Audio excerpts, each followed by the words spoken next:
Oh man. Okay. So normally for these movie reviews, I usually like to put some notes down of like what I thought about it, different key points I'd like to discuss about it. But I don't have any notes for this one. I don't want to have any plan at all for how long this video runs or nothing. Because this movie was truly it was truly awful. I'm talking like this might genuinely be I might forget about this in 2 days. It's a very forgettable movie. But I think that honestly, this could end up being one of the worst horror movies of the 2020s. I mean, I don't even know where to start with this one. I mean, I guess the number one thing is the writing. Oh boy, is it a stinker when it comes to the script. I mean, everything that happens just to further the plot.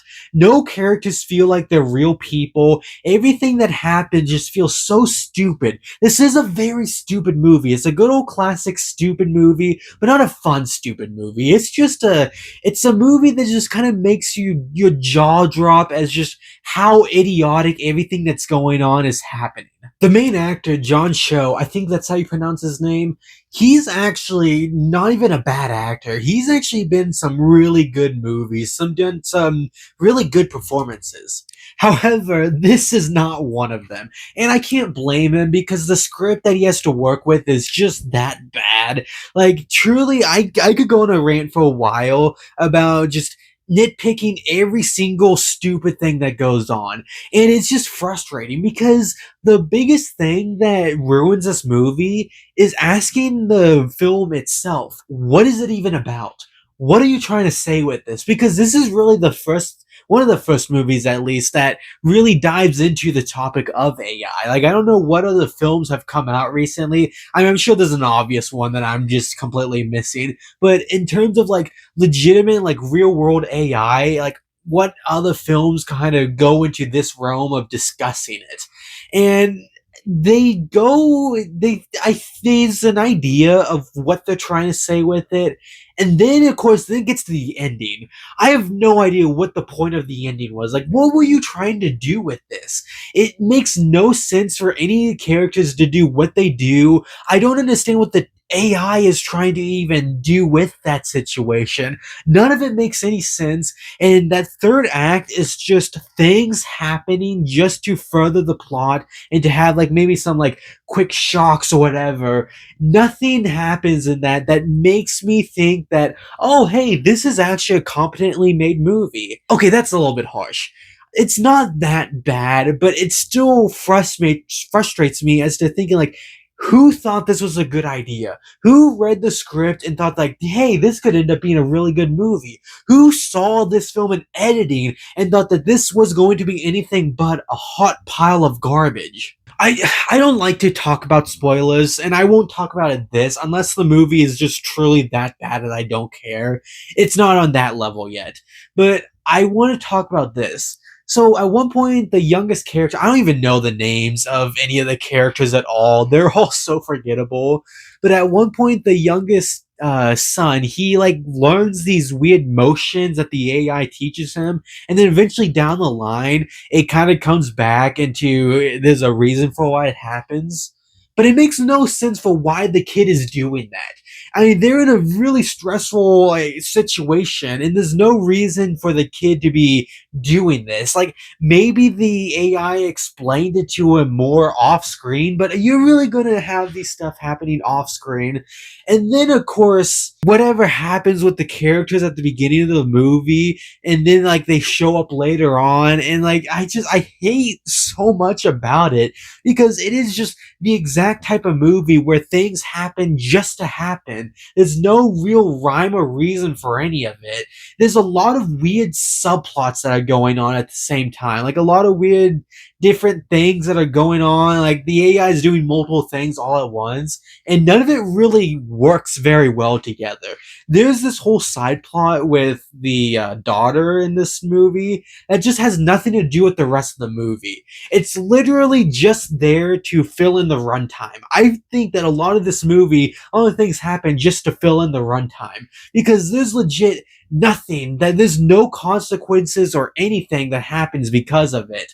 It just happens, and then that's it. There's no resolution, there's nothing. It just kind of gets overshadowed by the main plot, and that not even is very good at all. That's just another thing of steaming hot garbage. And this all really ties back over to the question of what's the point of this?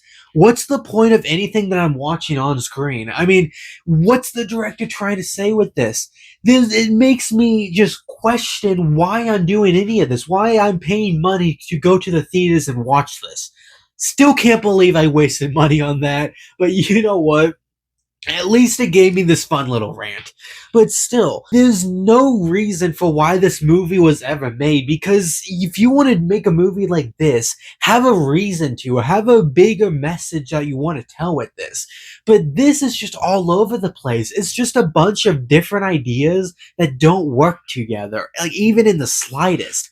And maybe in some world, maybe you could have really rewritten the script and really re-edited the movie a lot, like significantly, and you could have actually ended up telling a pretty compelling story. But that wasn't the case. I shouldn't be too surprised about this movie. The trailers looked awful, but also 2024 has been a very strong year for horror, and I haven't really been watching a lot of big horror movies that have sucked. And maybe this is just nature rebalancing everything. Maybe it's just the Hollywood gods coming down to earth and saying, hey, we need some bad horror movies because we can't have a year without some of the truly worst horror movies ever made. Maybe that's what it is, but it's just a forgettable movie. I even like it was so boring that I started to fall asleep. Like I started to nod off and have to wake myself up and like stick it till the end because I was just so done with this.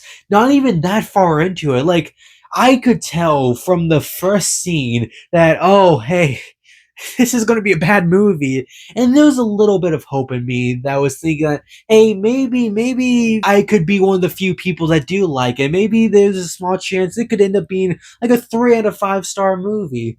No, no, it wasn't. And it was just a painful experience to have to sit through it all. And like I said, there were some ideas. There were ideas that maybe could have made a good movie, but none of those ideas worked at all, and it just ended up being just a cluster of terribly executed plot points. Also, one final thing, David Dasmalchian is also in this movie. He's just the type of actor who just pops in at the most random moments. And like funny enough, the other horror movie he was in this year, Late Night with the Devil, actually had a little bit of controversy about AI. So I guess it comes full circle for David Dasmalchian for this year. And by the way, he's a very good actor. I don't know why he's only just now getting like these leading roles. I mean, he was not a big character at all. I think he had like 3 scenes in this movie, but I feel like he should be getting way more bigger roles than he actually does get. Especially with okay, this is going a little bit off topic, but something like even like Blade Runner 2049, where like he only was in that movie in 2 scenes, but like I loved him in each of those scenes that he was in. Like he just always seems like he shows up at just the strangest points and just kind of becomes at times something like this the only part I really enjoyed. And I mean, there's nothing to his characters. I mean, there's nothing to any of these characters. But I still really enjoyed his presence. I mean, I see someone like he's the same level with like Jesse Plemons, where like he shows up in a movie, I get happy. I get a little bit excited to see that he's in this movie, and it doesn't improve it at all. It also doesn't ruin it at all. It's just a nice little touch. But yeah, I mean that's my review. Well, review. It's a rant really about this movie. I mean, what did you think? I mean, do you disagree with me? I mean, did you enjoy this film? I'd love to hear your thoughts if you did enjoy it. And you've made it this far. I mean, clearly you enjoy the video. Like and subscribe, share it if you want. I mean, all your support, even just a simple like, will just help me out a lot, and it really does mean a lot. Every time I see a video, even just one like, it genuinely means something to me. And that's really it. That's really all to say. I mean, if I had to give a final rating, I'd give it 1 out of 5. It's not on that level of it's a 0.5 out of 5 star film. It still has maybe some moments because it's really hard for a movie to be half a star out of five. I mean, it's the same thing for a movie being a 5 out of 5 movie. Like it's very difficult, and especially for it to be half a star out of five. There was still some ideas in it that made me think, okay, maybe this could have been a good movie, and maybe I won't be too harsh on it because I do think that this isn't even the worst movie this year. I still say Madam Web. By the way, that movie came out this year. It's insane to think about. Going off on a tangent again. I'm sorry about all these going off topics, but yeah, I mean that's really it. That's all I have to think about this movie. And I mean until next time, it's movie talk. See ya.